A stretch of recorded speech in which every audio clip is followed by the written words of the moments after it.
Hi everyone, thank you for joining us this evening for today's tutorial. Today's tutorial is on intracranial bleeding given by Dr. Sanskrithi. Just a couple of rules. For those of you watching on the Zoom, just enter any questions or comments into the chat. If you're watching on the Facebook Live, just comment your questions and we'll make sure that they're passed on.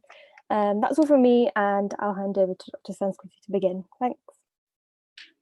Hi everyone. So as part of this neuro series, the next tutorial is going to be on intracranial bleeding. So we will just get started. Let me get this to work. Okie dokie. So our learning objectives today are just to get some definitions down. What do we actually mean by intracranial bleeding? And as we go through the different types of intracranial bleeding, I'll also set up definitions for each of them and what we mean by them.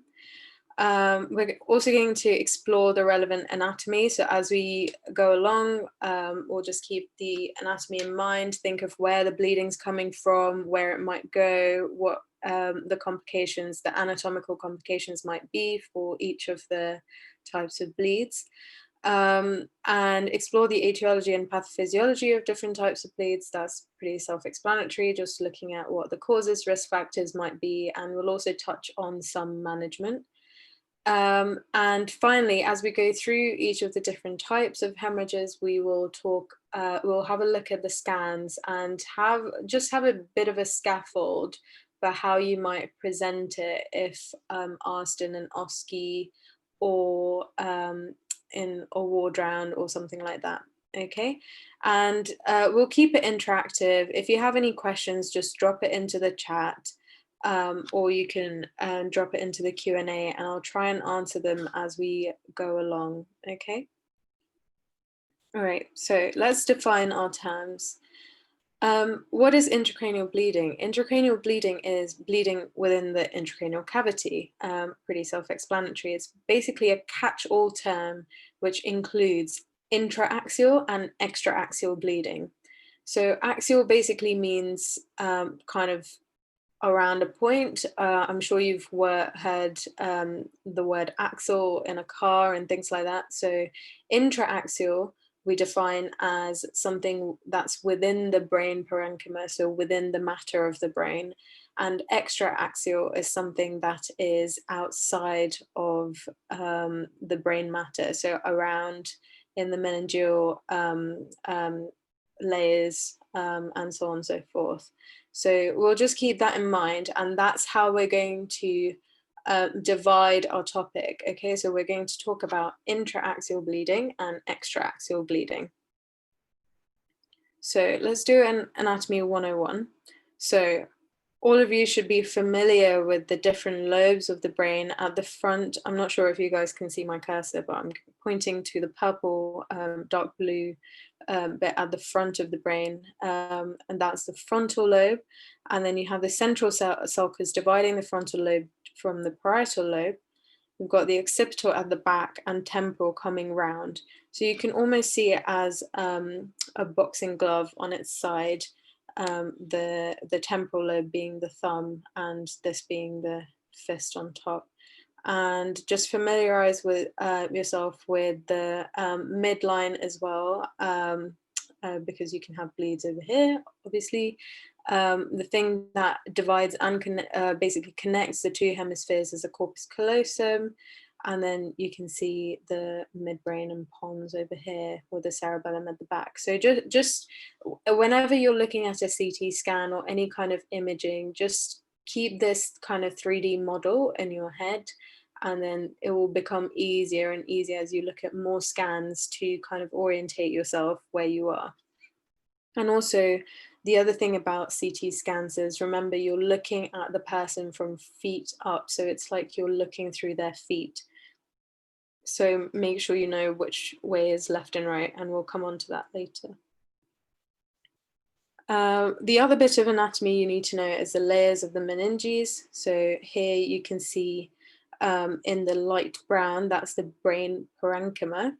And then the closest layer to the brain is the pia mater. So the pia mater is closely, almost adherent to the actual matter of the brain, and that's here as the yellow line. And then there's the subarachnoid space, which divides this, the pia mater and the arachnoid mater. And there's loads of little bridging veins between these two layers. So these will come in later on when we talk about subarachnoid. We talk about hemorrhages later on, so we'll talk about that again. And then finally, we've got the dura mater. So there's two layers of the dura mater. There's the one that's really close to the bone, and then there's the other layer which is closer to the brain. So we'll come on to that in a minute as well.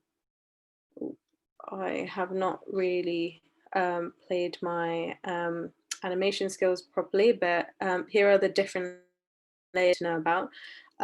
I'll correct it when I send this to Becoming a Doctor later on, when I send the slides through. So you've got the scalp at the top, that would be outside of the bone. I'll just use this image. And then you've got the skull, that's the bone. Then you've got the periosteal dura mater, that is close to the bone, like I talked about. And then you've got the meningeal dura mater. So just know that there's two layers of dura mater. Then arachnoid with the subarachnoid space underneath, pia mater, and then the cerebral cortex. Okay, all of these images are easily Googleable, so you can just type into Google Images and you can find them. Okay. So the other thing we need to talk about before we move ahead is about blood on imaging. So CT imaging is almost always the first modality that we use.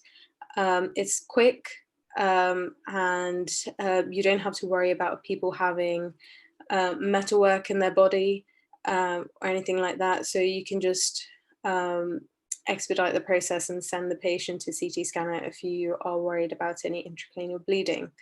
And any acute blood, so any acute bleeding, will show up as hyperdense. So it will look brighter compared to the brain matter, the brain parenchyma.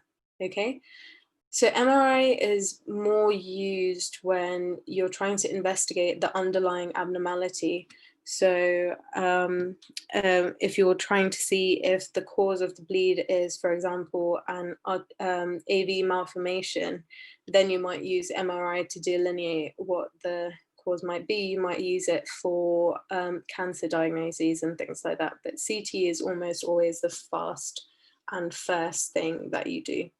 And then finally, you can also do angiography, but we won't go into that too much. All you need to know at med student level is CT is probably always the answer in these cases, okay?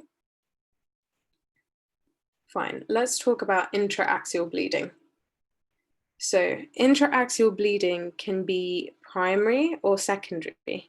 So primary bleeding comes from just bleeding that's caused by amyloid angiopathy or hypertensive changes. So when the blood pressure is too high, that causes blood vessel wall thickening because they don't want to burst. So over time, the blood vessels become thicker. And in a weird way, the thickening disrupts their normal structure, obviously, and that potentiates them breaking apart and therefore causing ruptures of the blood vessels, and you can get hypertensive hemorrhages. With amyloid angiopathy, it is the laying down of beta amyloid, which will lead to changes in vessel wall structure, and that can lead to lobar hemorrhages. Secondary intraaxial bleeds are usually caused by any vascular malformations, thromboses, or tumors. So people can bleed into their tumors that as one type of intraaxial bleed. Okay, and just a note about just thinking about the location, size, and volume and mass effect, if there's any, when you're thinking about any bleeding at all, not just intraaxial bleeds. Okay, so intraparenchymal bleeds. So intraaxial bleeds are going to be intraparenchymal. intraparenchymal. And some of the main causes are trauma, strokes or hypertensive stroke, or amyloid angiopathy, as we talked about. So these are the primary causes. Risk factors, again, hypertension, amyloidopathy. These are things that you can just reel off in an OSCE setting. So if you just remember this one slide, you'll do fine in an OSCE setting. The presentation really depends on the location of the bleed, so the area of the brain that's being impacted, and some of the general symptoms that might be present are headache, nausea, vomiting, and impaired consciousness. If it's really huge, there might be some lethargy and obtundation as well. So here we have an intraaxial bleed. So here we can see an axial non-contrast CT of the head, and you might say in an OSCE setting, the most pertinent finding is the acute intraparenchymal hemorrhage in the left basal ganglia. So this area, I'm not sure if someone can say just yes. Can you see my cursor? Yeah, okay, perfect. So this area is the region of the basal ganglia, and we can see this hyperdensity. So this white area, that's the acute bleed that's stemming from the basal ganglia region, and that is most likely a hypertensive bleed, okay? And here, so this area, the basal ganglia, is pretty clear. This is also an axial non-contrast CT of the head, but here you can see the intraparenchymal hemorrhage.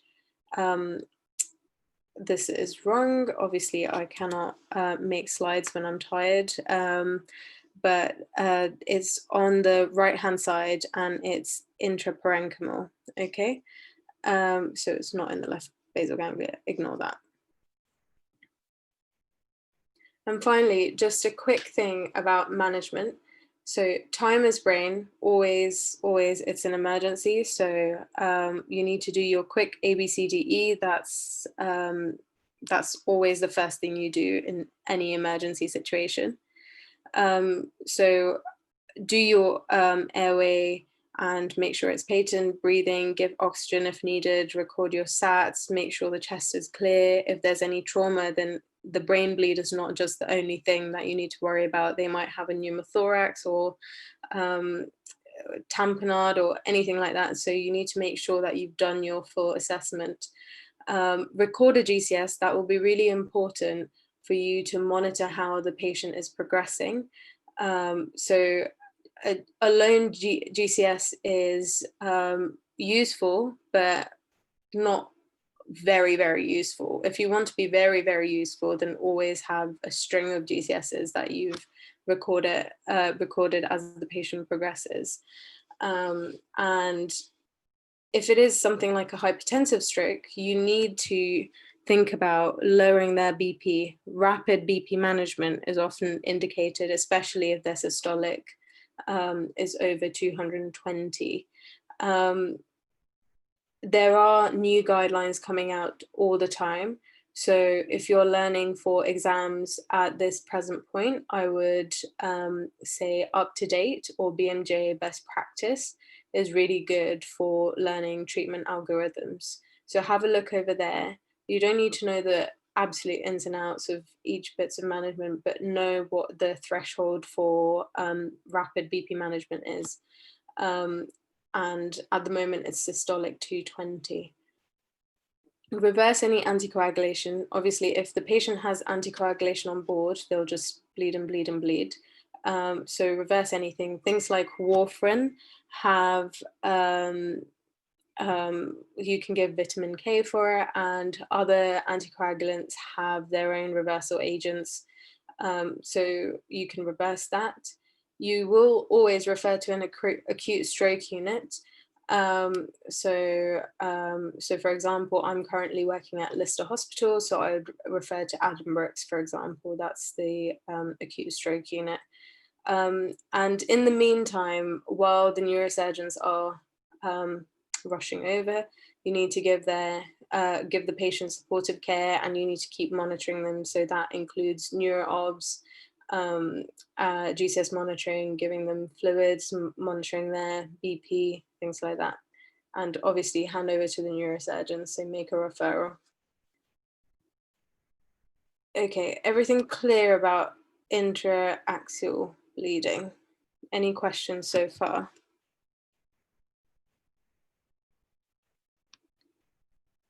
Okay, cool. So powering on, extra-axial bleeding. So as we said, this is bleeding outside of the brain matter itself. So let's go through it. So I've again messed up the animation, but that's fine. So you can see the image that I was trying to project earlier. So we've got the scalp, the skull, the various, the two layers of the dura mater, arachnoid mater, and pia mater. So epidural is between the skull and the meningeal dura mater. So it can be anywhere here, okay? And subdural is under the dura mater, but above the arachnoid, so above the gray, but below this blue. And then subarachnoid is under that, under the gray, okay? It's pretty self-explanatory within the names. And we'll go over how they present.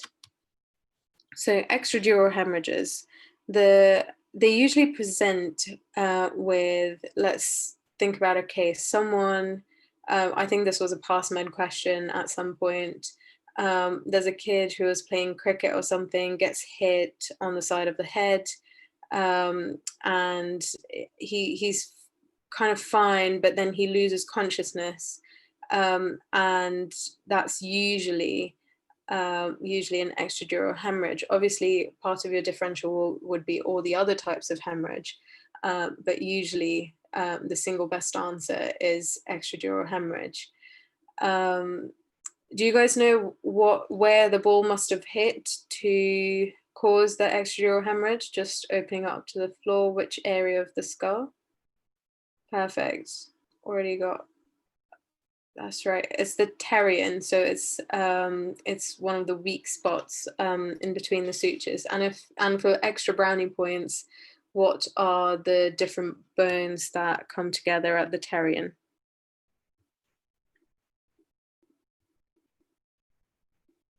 Any idea? So I'll give you a clue. There's 4. So there's the frontal, parietal, temporal, and sphenoid bones come together at the terion, and it's a weak spot essentially. And usually when you get hit, usually when patients get hit there and come in with an acute bleed, it's because the middle meningeal artery has been damaged and they're bleeding into the extradural space. Okay, good job. So most commonly due to head injury and middle meningeal artery tear, as I said. Imaging, always the first thing to go for is CT without contrast. And what do you think we'll see on the CT? Any guesses?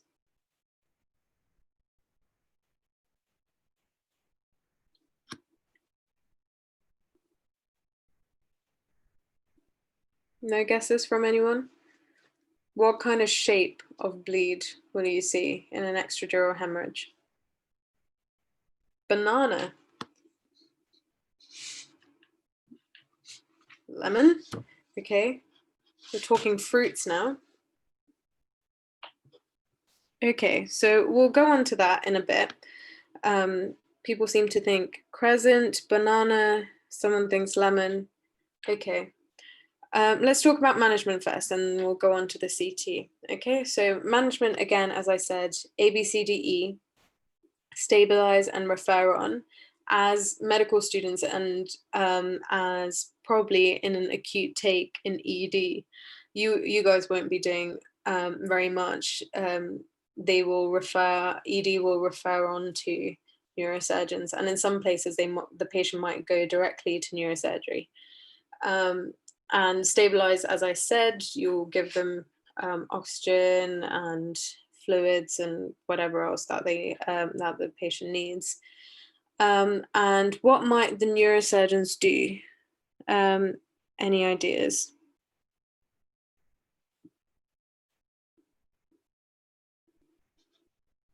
Craniotomy? Yeah, so they'll want to evacuate the blood, especially if the bleed is causing a midline shift. So we'll again come on to that, and possible complications could even could be death or even herniation of the brain, which could also lead to death. So this is the CT head of a person who's suffered an extradural hemorrhage. So people who've said lemon and convex, well done. So it's a lenticular shaped hyperintensity. So you can see this is a CT head, the bone is white, and the most pertinent finding is this kind of lens shaped bleed. It's white, so you kind of know this is probably acute, and it doesn't cross the suture line. So the sutures are probably here, and it doesn't cross it because the dura is attached in particular places. And these findings are in keeping with an extradural hemorrhage. So you might say something like this. This is an axial non-contrast CT of the head, patient details, you might, if you have them, and then you might talk about the most pertinent findings. You can also talk about the midline shift, as I said earlier. So you see where the falx is. So the falx is this white line in the middle, and you can see it's slightly deviated to the side. So there is mild midline shift over here. You can see it's slightly bent towards the left-hand side of the patient's brain. And it's not a very clear image, but you can also talk about the ventricles. If they're decreased in size, that might tell you that there's a mass effect as well caused by the bleed. So those are all the things that you can gain from a CT.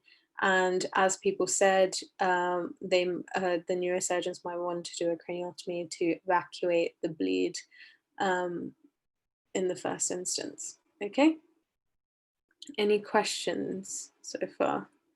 I think there's something in the Q&A, but I can't read it. So if Hinal, if you can just post it onto the chat, that'd be great. Okay. Cool. Okay. So if you guys have any questions or answers to any of my questions, just put it on the chat because I don't seem to be able to access the Q&A. Sorry about that. Okay, and let's talk about subdural hemorrhage. So subdural hemorrhage is different. So it's not arterial blood, it's venous blood. And it's the bleeding into the potential space between the, yes, this is the banana. And it's caused by the shearing of the bridging veins in between the layers. And the main risk factors for this are cerebral atrophy. So the brain naturally atrophies as we get older. It also atrophies quicker if someone is a chronic alcoholic. If someone's had a previous TBI or a tumor and things have been evacuated from their brain, such as a tumor's been removed, for example, that creates a lot more space for people to bleed into. So any small, any trauma can cause a subdural. This is most commonly seen, so I'm currently on trauma and orthopedics, so this is most commonly seen when an old lady, an old man has tripped over, they've broken their hip, and they've also banged their head on the way down, and they've got a little bit of a shrunken brain, and they've just bled into some of the space. So chronic and acute subdurals are fairly common in the older population, especially if they've had a fall. Does this not also occur with shaken baby? So with shaken baby, I believe it's a different kind of a bleed. Let me just think. My brain is still in post work mode, but I will think about it and get back to you. In the meantime, Michelle, think about what other things you might have with a shaken baby. What other signs and symptoms you might have, and then we'll talk about it at the end. And finally, the main risk factor is antithrombotic medication. So obviously, if you're on any blood thinners, then it will increase the risk of bleed. Presentation. So if it's an acute subdural, then you'll have you might have raised intracranial pressure, you might have low GCS, maybe even a coma.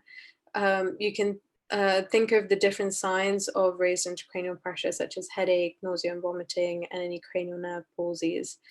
Obviously, this is also possible with epidural if there's enough of a mass effect, and it can cause raised intracranial pressure. Okay. With chronic ones, you might get kind of a fluctuating symptom course. So you might get headache and a cognitive impairment. They might be quite confused. They might be quite sleepy. So for someone who's fallen and said, oh, I didn't really hit my head, but in the weeks after, they just seem like quite confused, not themselves. It could either, the main differentials I might think of are, have they actually hit their head? Do they have a chronic subdural?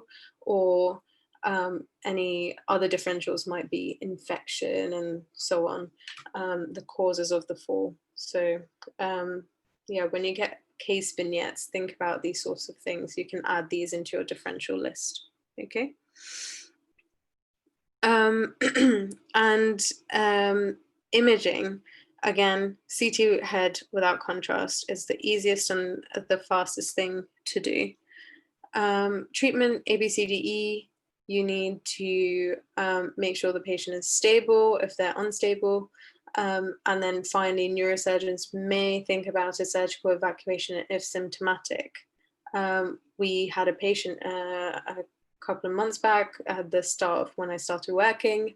Her subdural hemorrhage just receded. She didn't have a midline shift, but it did recede as the body kind of just gets rid of the blood by itself. So that is also a possibility. Okay, and then finally, complications. Patients might have seizures, hydrocephalus, herniation, the usual lot.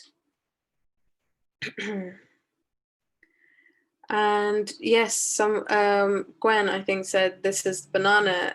It is in fact the crescenteric or banana-shaped bleed.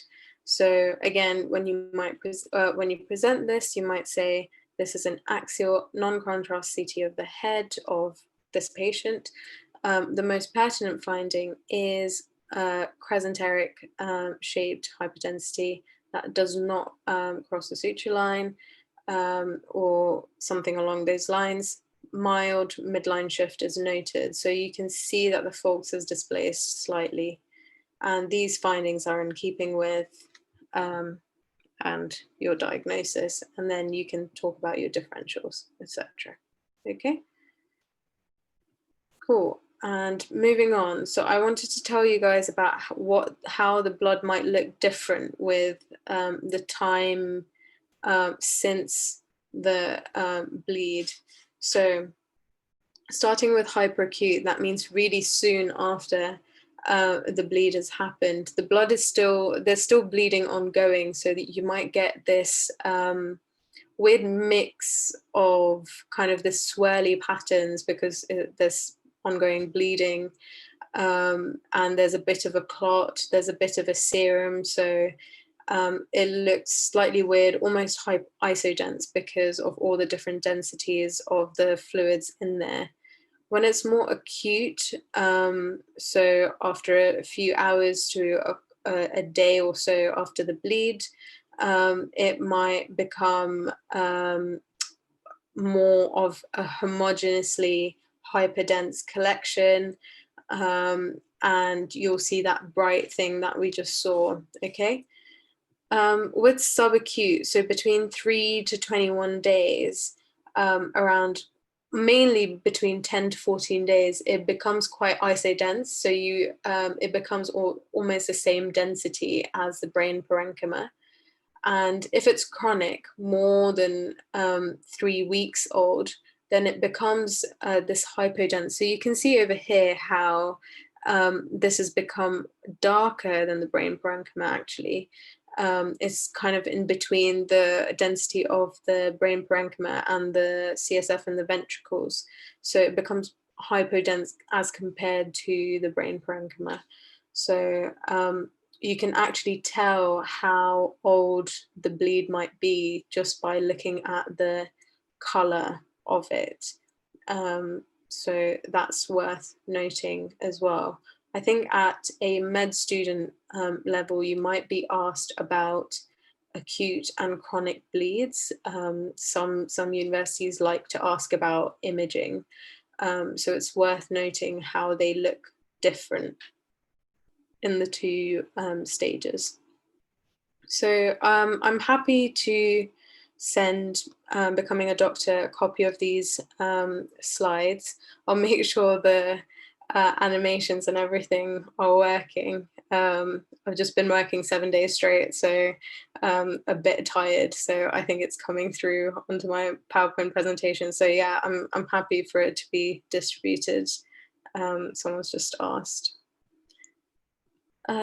Cool, and let's talk about subarachnoid hemorrhages. So this is bleeding into the subarachnoid space. Remember we talked about subarachnoid space being the space underneath the subarachnoid membrane and above the pia mater, okay? So this is a CSF space, so this is bleeding within the CSF area. So the CSF flows all the way along the spinal cord as well. So that's important to remember, because one of the investigations we can do for subarachnoid hemorrhage is what? Anyone want to give us an answer? LP, perfect. So a lumbar puncture. So a lumbar puncture is helpful because you might see some blood cells and also some xanthochromia, so half digested blood cells essentially within the CSF. So if you do a lumbar puncture 12 hours after the presentation of a subarachnoid, if you see these things on the film, then your suspicion of subarachnoid hemorrhage might be correct. So let's talk about the risk factors for them. Hypertension is one of the big risk factors for subarachnoid hemorrhage, as is smoking. Smoking is one of the biggest preventable risk factors of subarachnoid hemorrhage. More congenital familial type of things is polycystic kidney disease. People with polycystic kidney disease have a higher risk of having brain vasculature aneurysms. So when you have a higher risk of aneurysms, that means you're more likely to rupture them should anything happen. So one of the main causes of subarachnoid hemorrhage is aneurysmal rupture. Trauma is also another one, but aneurysmal rupture seems to be up there. Okay. In terms of presentation, there's a thunderclap headache. So med students always, med school, you always get this question about differentiating between the subarachnoid hemorrhage and migraine. So let's talk about it now. I think I've talked about it in a previous tutorial that I've done with Becoming a Doctor, so you might be able to find the slides on the resources. So it needs to be a sudden onset. So it's maximal. If you were to draw a graph of what the pain looks like, the peak is right at the start. So the classical version is someone's hit my head with a baseball bat, doctor.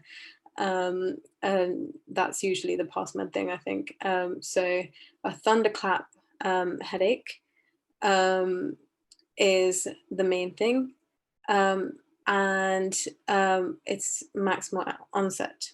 With a migraine, it might build, you might get aura, and it starts off kind of low and slow, and it gets worse and worse as day goes by. All right.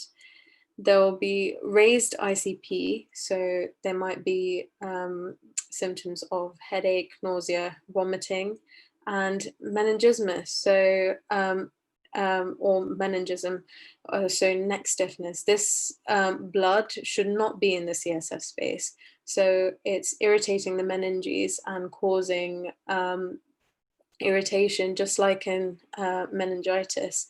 So you can apply all the kind of symptoms from there to here and learn it that way. So if you suspect a subarachnoid hemorrhage, but the CT head is negative, and you're still waiting to do the LP at 12 hours post symptoms, what should you do in the meantime? So you should do your ABE. Think about what your risk factors might be. So you're really hedging your bets at this point, aren't you? If your CT is negative and you're waiting for your LP. So in the 12 hours, what you need to do is play the diagnostic game and make sure the patient's stable, do your neuro obs, and list down all the risk factors they have for and the signs and symptoms against. Do your other investigations. You'd be, I think when I was a med student, I used to think 12 hours is a really long time, you know. We can't keep the patient waiting for that long. Everything needs to happen within the hour. But things take time, and you'll need the time to think of stuff. You'll need the time to monitor the patient, and things don't happen as quickly as you might think. For example, we were trying to blue light a patient to Addenbrooke's, and blue lighting happened almost 24 hours later. So some things just go slow, and you just have to monitor while things happen in the hospital. So that's just what happens. You look after the other patients is what you do in the meantime. Sorry, that's not a very great answer, but yeah. Oops. Okay, so we've done this. Let's think about imaging. So imaging, as always, CT head without contrast. You can think about contrast at a later point if you are thinking about detecting various aneurysms and things like that. But in the acute setting, you need to do a CT head without contrast. Other investigations, so we've already talked about lumbar puncture and blood cells and xanthochromia, so that's what you do for those. And management, you can divide it into medical and surgical. So the medical management is giving nimodipine. Does anyone know why we give nimodipine?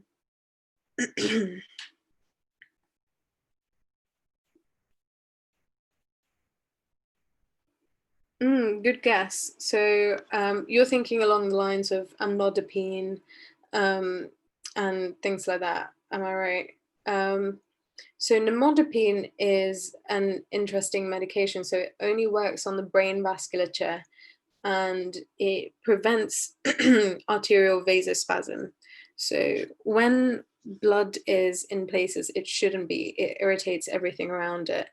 And you can, in simple terms, you can think of the body's reaction as trying to get away from it. So the blood vessels will spasm and constrict, but you don't want that, because at a crucial point, you don't want the brain without any blood flow to it, any nutrients going to it, or any oxygen going to it, and no waste materials being taken out. So you don't want vasospasm.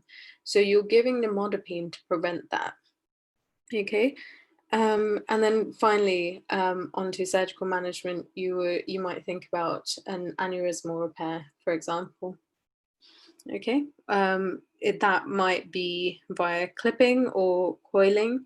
I believe we're going through towards more coiling nowadays, but it depends on the neurosurgeon, depends on the area, I think.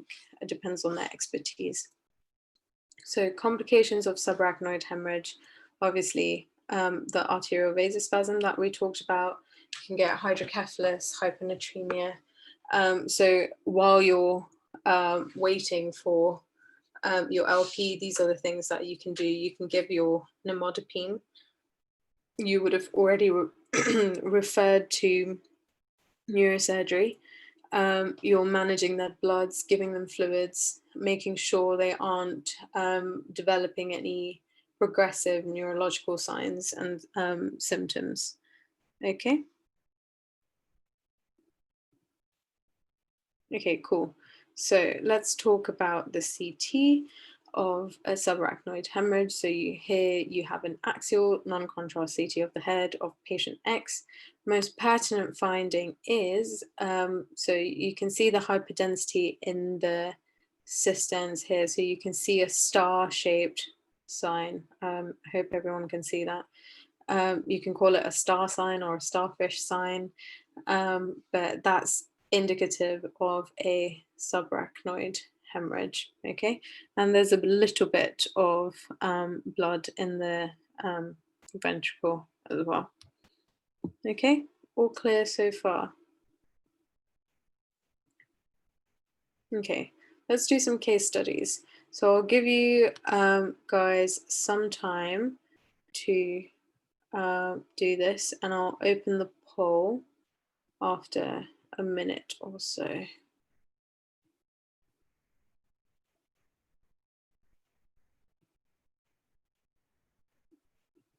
Okay, opened it up.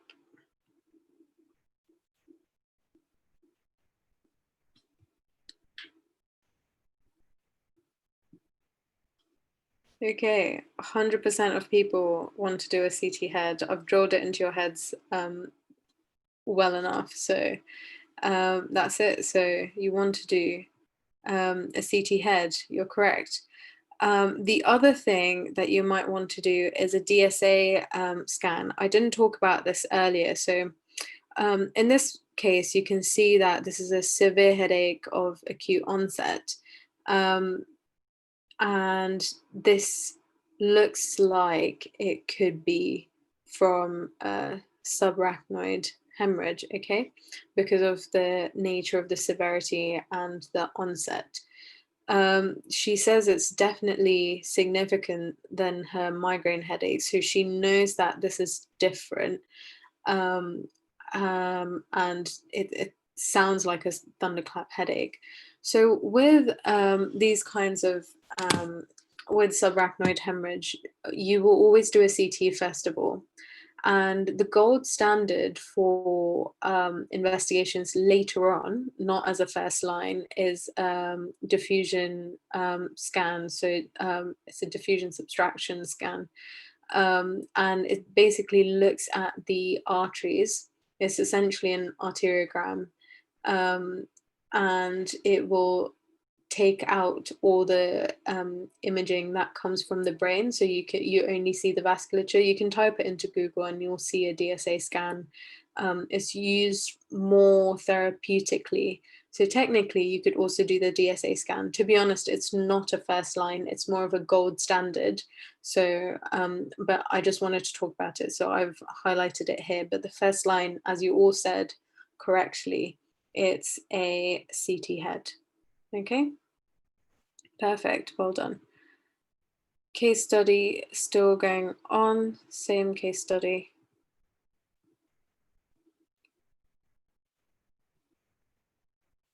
I've already told you the answer, so this should be 100%.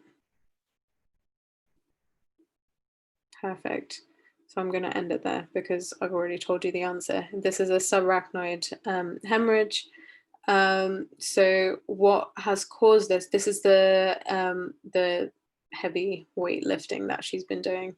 that's caused her to burst a little aneurysm or an artery, a little arteriole somewhere, cause a subarachnoid hemorrhage. Okay, moving on to case 2.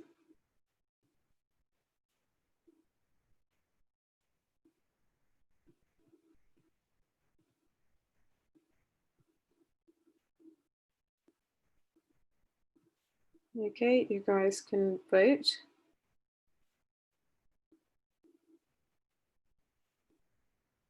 Perfect, keep going.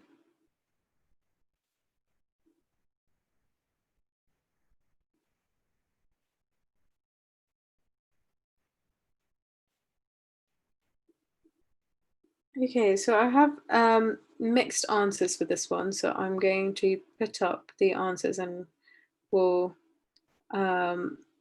go through them. So a few people have said intraparenchymal, most have said extradural, and some have said subdural as well. So when you read the question, it says this person's been in a motor vehicle accident, Glasgow coma scale score of 10, ABCDE all done, and ABC is secure. He had a CT without contrast, and he's got a lens-shaped hyperdensity. So a lens-shaped hyperdensity is an extradural hemorrhage, remember, because the dura is not so expands out and it's attached at certain points to the bone of the skull. There's only a little bit that it can expand, and that causes the lens-shaped feature of this bleed, and that's very characteristic of an extradural hemorrhage. I can see why you might have why people might have thought intraparenchymal hemorrhage. That it seems like a huge accident, and maybe you went on with that. Subdural hemorrhage, as we said, is the banana one. Okay, let's move on to the next. So that was an extradural. Case 3.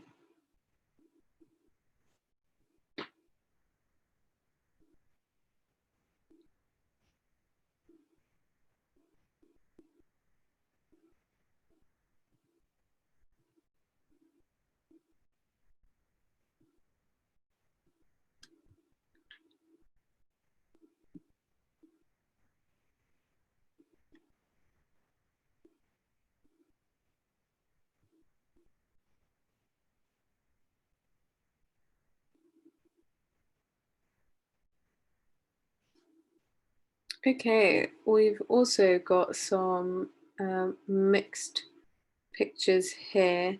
So most people, about 71% of you, have said subdural hemorrhage, and some people have said intraparenchymal hemorrhage. Okay, so let's have a look at this case. So this is a 61-year-old man, so he's a little bit old.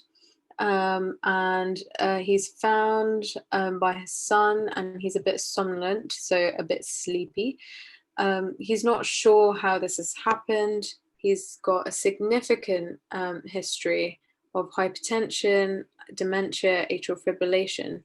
So we know that he's on some blood thinners. Okay. Okay, so most people have said subdural hemorrhage, and I kind of agree. It could be a subdural, absolutely. So it could be that he's just fallen, and we just happened to just find him. Or I think it could be an intraparenchymal hemorrhage too. So the intraparenchymal hemorrhage, because he has a history of hypertension and the atrial fibrillation, because he's got the anticoagulation, he's got warfarin on board. So you're wondering if it's a hypertensive stroke and a bleed into that potentiated by the warfarin. Okay. And it's not as if he's been very confused. He's just a bit kind of sleepy, and on the floor. So his GCS has dropped a little bit. I think looking at the question, if you were asked single best answer, I would say this is probably an intraparenchymal hemorrhage based on the hypertension and the warfarin. But I would happily be, if you had a good argument for why it's a subdural hemorrhage, I would agree with you also, because there isn't enough information. Okay, and last one.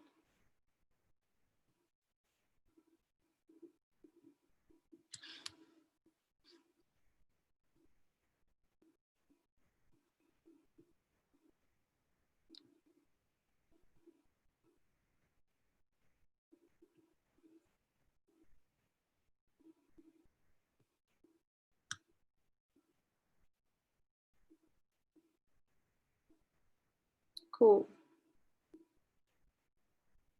Okay, people are a bit more convinced with this and have more of a unanimous vote, so we'll stop it there. So this is a 76-year-old man. He's a bit old.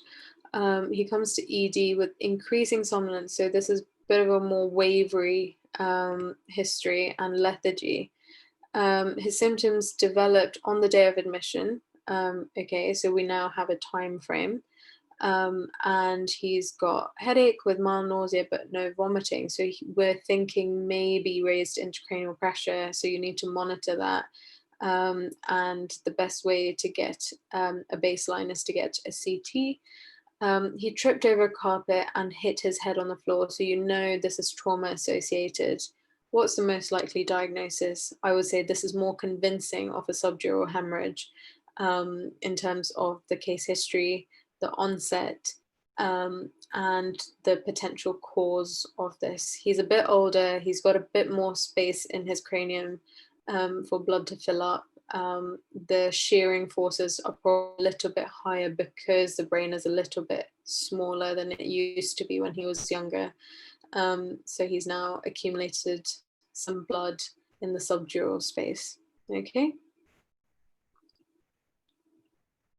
Great. That's subdural.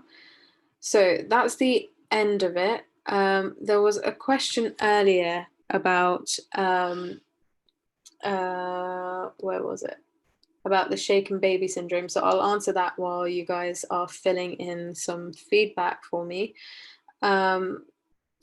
So shaken baby syndrome is interesting because you can have all sorts of things depending on not only kind of the age of the baby, but also the how vigorous the shaking was. It's a little bit sad.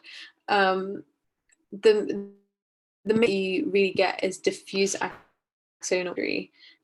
You can also get bleeds. You can get any of these bleeds, to be honest. You can get a subdural bleed. You can also get a subarachnoid bleed with shaken baby syndrome. And you also get the injury on both sides, the coup-on-coup injury. So you get an injury at the front of the head and at the back of the head because the baby's been shaken front to back. So there's a variety of things that could go wrong. But I would say diffuse axonal is probably the most likely, and then subarachnoid. That said, subdural can also happen. The retinal bleeding is also a common thing. So that's one of the first examinations that's done. Any skull fractures are also common. The brain might swell. There might be bleeding, as we talked about. So have a low threshold for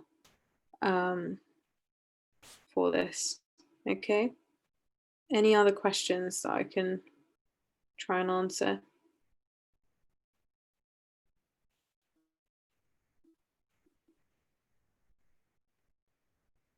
No? Okay, cool. We'll end it there then. I'll make sure to send the slides to put on the website.